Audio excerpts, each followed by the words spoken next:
സുന്നികൾ മരിച്ചുപോയ മഹാന്മാരോട് ഇസ്തിആനത്ത് നടത്തുന്നത് പ്രാർത്ഥനയുടെ നിർവചനത്തിൽ അവർ പിഴവ് വരുത്തിയതിനാലാണ്. സുന്നീവാദം. അല്ലാഹു അല്ലാത്തവരോട് ചെയ്യൽ ശിർക്കാണെന്ന് ഖുർആൻ പഠിപ്പിച്ച ദുആ ഏതാണെന്ന കാര്യത്തിൽ സുന്നികൾക്ക് ഒരു അബദ്ധവും സംഭവിച്ചിട്ടില്ല. മറിച്ച് സുന്നികൾ തിരുനബി അടക്കമുള്ള മഹാന്മാരോട് സഹായം തേടുന്നത് ഇസ്ലാമിക പ്രമാണങ്ങൾ അത് അനുവദിച്ചത് കൊണ്ടാണ്.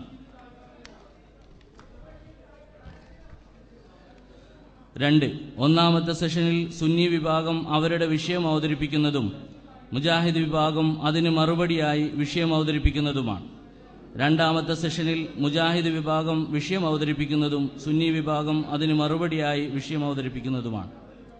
3. സംവാദ രൂപം. രാവിലെ 9 മണി മുതൽ സംവാദം ആരംഭിക്കുന്നതാണ്. സാങ്കേതികമായ കാരണങ്ങളാൽ ഇപ്പോൾ അല്പം വൈകിയാണ് സംവാദം ആരംഭിക്കുന്നത്. 9:30 സുന്നി വിഭാഗം വിഷയാവതരണം ആരംഭിക്കുന്നു. 9:55 വരെ 25 മിനിറ്റ് മുജാഹിദ് വിഭാഗം വിഷയാവതരണം. 10 മണി മുതൽ 10:25 വരെയാണ് സമയം, 25 മിനിറ്റ്. തുടർന്ന് ആദ്യം വിഷയാവതരണം നടത്തിയ സുന്നി വിഭാഗത്തോട് മുജാഹിദ് വിഭാഗം 5 മിനിറ്റ് ചോദ്യം ചോദിക്കുകയും അവർ 7 മിനിറ്റ് കൊണ്ട് മറുപടി നൽകുകയും ചെയ്യുക. ഇങ്ങനെ 1 മണിക്കൂർ 15 മിനിറ്റ്. പിന്നീട് ഇതേപോലെ സുന്നി വിഭാഗം മുജാഹിദ് വിഭാഗത്തോട് ചോദ്യം ചോദിക്കുകയും മുജാഹിദ് വിഭാഗം മറുപടി പറയുകയും ചെയ്യുക. 1 മണിക്കൂർ 15 മിനിറ്റ്. വ്യവസ്ഥയുടെ രണ്ടാം ഭാഗം നൂർഷാ സാഹിബ് വായിക്കുന്നതാണ്. അതിന് അദ്ദേഹത്തെ ആദരപൂർവ്വം ക്ഷണിക്കുന്നു. അൽഹംദുലില്ലാഹ് സ്വലാത്തു വസ്സലാമു അലാ അഷ്റഫിൽ മുർസലീൻ വഅലാ ആലിഹി വസ്ഹബിഹി അജ്മഈൻ. അമ്മാ ബഅദ്. ബഹുമാനപ്പെട്ട പണ്ഡിതന്മാരെ, നാട്ടുകാരെ, ശ്രോതാക്കളെ, ആദ്യം പറഞ്ഞതുപോലെ അതിൻ്റെ തുടർച്ചയായി ഉച്ചയ്ക്ക് 1:45 മുതൽ ഈ പരിപാടിയുടെ രണ്ടാം സെഷൻ ആരംഭിക്കുകയാണ്. 1:45 സംവാദം പുനരാരംഭിക്കുമ്പോൾ മുജാഹിദ് വിഭാഗം വിഷയാവതരണം 25 മിനിറ്റും സുന്നി വിഭാഗം അതിന് മറുപടിയായി 25 മിനിറ്റും സംസാരിക്കുന്നതാണ്. തുടർന്ന് സുന്നി വിഭാഗം മുജാഹിദുകളോട് 1:15 വരെ ചോദ്യവും മറുപടിയും, 1 മണിക്കൂറും 15 മിനിറ്റും ചോദ്യവും മറുപടിയും തുടരുന്നതാണ്. അവസാനമായി ഈ പരിപാടിയുടെ അവലോകനം 10 മിനിറ്റ് വീതം 2 വിഭാഗത്തിനും ലഭിക്കും ഇൻഷാ അല്ലാഹ്. ആ 10 മിനിറ്റിൽ ആര് ആദ്യം സംസാരിക്കണമെന്നുള്ളത് ആ സമയത്ത് നറുക്കെടുപ്പിലൂടെ തീരുമാനിക്കുന്നതാണ്. ഇവിടെ ഇപ്പോൾ ഹാജരെടുത്തതുപോലെ ഓരോ വിഭാഗത്തിൽ നിന്നും 50 പേർ വീതമാണ് ശ്രോതാക്കളായി ഇരിക്കേണ്ടത്. അത്രയും പേർ മാത്രമേ ഹാളിൽ ഉണ്ടാവൂ എന്ന് ഞങ്ങൾ പ്രതീക്ഷിക്കുകയാണ്. മധ്യസ്ഥരായി ഞങ്ങൾ രണ്ടുപേരും വേദിയിലുണ്ട്. സംവാദത്തിൽ പങ്കെടുക്കുന്ന ശ്രോതാക്കളുടെയും പണ്ഡിതന്മാരുടെയും പേരുകൾ സംവാദത്തിന് 3 ദിവസം മുമ്പ് പരസ്പരം കൈമാറിയിട്ടുണ്ടാകുമെന്ന് പ്രതീക്ഷിക്കുന്നു. ഓഡിയോ വീഡിയോ റെക്കോർഡിംഗ് നടത്തേണ്ടതും അതിന്റെ ചെലവ് ഓരോ വിഭാഗം വഹിക്കേണ്ടതുമാണ്. സംവാദം പ്രാദേശിക ചാനലുകളിൽ സംപ്രേഷണം ചെയ്യാൻ ആവശ്യമായ നടപടികൾ സംഘാടക സമിതി ചെയ്യേണ്ടതാണ്. ഈ സംവാദത്തിന് പ്രമാണങ്ങളായി അവലംബിക്കുന്നത് പരിശുദ്ധ ഖുർആൻ, സ്വഹീഹായ ഹദീസ്, ഇജ്മാ, ഖിയാസ്. 2009 ജനുവരി 10, സ്ഥലം SNDP ഹാൾ, കുന്നത്തേരി. അനിവാര്യമായ സാഹചര്യങ്ങളാൽ സ്ഥലം സംഘാടന സമിതിക്ക് ആലോചിച്ച് മാറ്റാവുന്നതാണ്. ഇരു വിഭാഗത്തിൽ നിന്നും 5 പേരെ ഉൾപ്പെടുത്തി സംഘാടക സമിതി രൂപീകരിക്കേണ്ടതാണ്. ഹാൾ, മൈക്ക്, പെർമിഷൻ തുടങ്ങിയ വളണ്ടിയർമാർ, ഇരു വിഭാഗത്തിൽ നിന്നും 10 പേർ വീതം എന്നിവ സംഘാടക സമിതിക്ക് തീരുമാനിക്കേണ്ടതാണ്. ഇതെല്ലാമാണ് ഈ സംവാദവുമായി ഉണ്ടാക്കിയ കരാറിന്റെ ചുരുക്കം. ഇനി നമ്മളുടെ സംവാദത്തിലേക്ക് പ്രവേശിക്കുകയാണ്. 50 പേരടങ്ങുന്ന 100 പേർ ഉൾക്കൊള്ളുന്ന ഒരു സദസ്സാണ്. പൂർണ്ണമായും മാന്യതയോടുകൂടി നമുക്ക് ഇതിൽ നിന്ന് നന്മ പ്രതീക്ഷിച്ചുകൊണ്ട് സംവാദത്തിലേക്ക് പ്രതീക്ഷിക്കാം. അതിനുവേണ്ടി സഹർഷം സുന്നി വിഭാഗത്തെ സ്വാഗതം ചെയ്യുന്നു. അസ്സലാമു അലൈക്കും വറഹ്മത്തുള്ളാഹി. ബിസ്മില്ലാഹ്, അൽഹംദുലില്ലാഹ്, അസ്സലാത്തു വസ്സലാമു അലാ അഷ്റഫി റസൂലില്ലാഹ് وعلى آله الفائزين برضا الله. أما بعد، فأعوذ بالله من الشيطان الرجيم.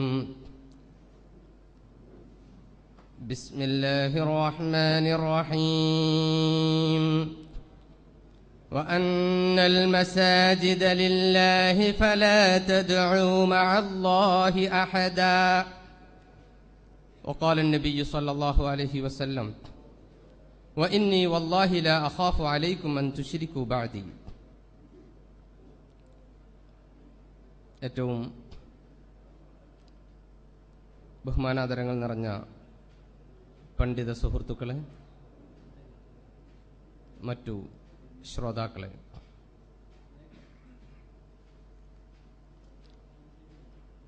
വളരെ സുപ്രധാനമായ വിഷയത്തിൽ സുന്നികളും മുജാഹിദുകളും തമ്മിൽ ഒരു സംവാദം നടക്കുകയാണിവിടെ. വളരെ കൃത്യമായ ഒരു വിഷയമാണ് ഇതിനു വേണ്ടി നാം തെരഞ്ഞെടുത്തിരിക്കുന്നത്. അല്ലാഹു അല്ലാത്തവരോട് ചെയ്യൽ ശിർക്കാണെന്ന് ഖുർആൻ പറഞ്ഞ ദുആ, അത് ഏതാണെന്ന് നിർവചിക്കുന്ന വിഷയത്തിൽ മുജാഹിദ് പക്ഷത്തിന് അബദ്ധം സംഭവിച്ചു എന്ന് സുന്നികൾ വാദിക്കുന്നു. ഇല്ല, ഒരബദ്ധവും സംഭവിച്ചിട്ടില്ല എന്ന് മുജാഹിദുകളും വാദിക്കുന്നു. ഇതാണ് വിഷയം. ഈ വിഷയത്തിൽ ഒതുങ്ങി നിന്നുകൊണ്ടുള്ള ഒരു സംവാദമാണ് ഇവിടെ നടക്കാൻ പോകുന്നത്. പ്രത്യേകം ശ്രദ്ധേയമായ ഒരു കാര്യം, ഇവിടെ നടക്കുന്ന ഒന്നാം സെഷനിൽ സുന്നികൾക്ക് അബദ്ധം പറ്റിയോ ഇല്ലേ എന്നതല്ല ചർച്ച ചെയ്യുന്നത്, മറിച്ച് മുജാഹിദുകൾക്ക് അബദ്ധം സംഭവിച്ചോ ഇല്ലേ എന്നതാണ്. മുജാഹിദുകൾക്ക് അബദ്ധം സംഭവിച്ചു എന്ന് നമ്മൾ രണ്ട് പ്രമാണങ്ങളുടെ അടിസ്ഥാനത്തിലാണ്, രണ്ട് തെളിവുകളുടെ അടിസ്ഥാനത്തിലാണ് തെളിയിക്കാൻ പോകുന്നത്. രണ്ട് തെളിവുകൾ മാത്രമാണ് ഇവിഷയകമായി ഇപ്പോൾ ഞങ്ങൾ ഉദ്ധരിക്കുന്നത്. ധാരാളം കാര്യങ്ങൾ പറയാനുണ്ടെങ്കിലും വളരെ ചുരുങ്ങിയ സമയമായതുകൊണ്ട് രണ്ട് തെളിവുകളുടെ അടിസ്ഥാനത്തിൽ മുജാഹിദുകളുടെ ഇവിഷയകമായ വാദം തെറ്റാണ് എന്ന് ഇവിടെ തെളിയിക്കപ്പെടാൻ പോവുകയാണ്.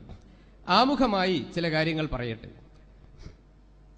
ലാ ഇലാഹ ഇല്ലല്ലാഹ് മുഹമ്മദുർ റസൂലുള്ളാഹ് എന്ന ആദർശത്തിൽ വിശ്വസിക്കുന്നവരാണ് മുസ്ലിംകൾ. അല്ലാഹുവാണ് ലോകത്തെ സൃഷ്ടിച്ചു പരിപാലിക്കുന്നത്. സൃഷ്ടിപ്പിൽ അവന് യാതൊരു പങ്കുകാരനുമില്ല. അവന്റെ ഉദ്ദേശ്യമില്ലാതെ ലോകത്ത് ഒന്നും തന്നെ നടക്കുകയില്ല. അവന് സഹായികളായിട്ട് ആരുമില്ല. അവന്റെ അടുക്കൽ അവന്റെ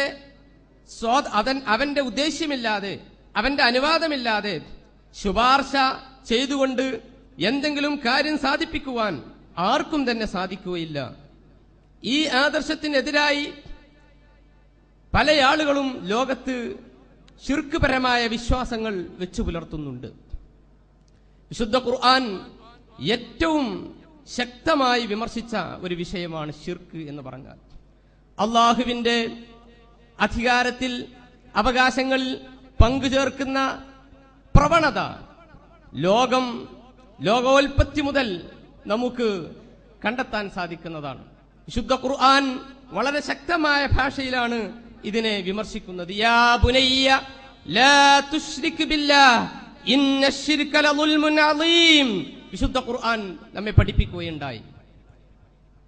മഹാനായ ലുഖ്മാനുൽ ഹക്കീം റളിയല്ലാഹു അൻഹു തന്റെ മകനോട് നൽകുന്ന സുപ്രധാനമായ ഉപദേശങ്ങളിൽ ഏറ്റവും ശ്രദ്ധേയവും ഏറ്റവും പ്രഥമവുമായ കാര്യം, കുഞ്ഞിമോനെ, ലാ തുശ്രിക് ബില്ലാഹ്, നീ അല്ലാഹുവിനോട് ഒന്നിനെയും ഏതിനെയും പങ്കു ചേർക്കരുത്. ഇന്നശ്ശിർക ലദുൽമുൻ അളീം, തീർച്ചയായും ശിർക്ക് എന്ന് പറഞ്ഞാൽ മഹാപാതകമാണ് എന്നാണ്. ഹബീബായ റസൂലുള്ളാഹി സ്വല്ലല്ലാഹു അലൈഹി വസല്ലം തങ്ങളോട് ഒരാൾ വന്നുകൊണ്ട് ചോദിച്ചു, അയ്യു ദംബി അഅ്ളമു യാ റസൂലല്ലാഹ്, ഏതാണ് ഏറ്റവും കഠിനമായ പാപം എന്ന് ചോദിക്കുമ്പോൾ അവിടുന്ന് പറഞ്ഞു അശ്ശിർക്ക്, അത് ശിർക്കാകുന്നു. എന്നാൽ ചില ആളുകൾ ഇപ്പോ ശിർക്കിന്റെ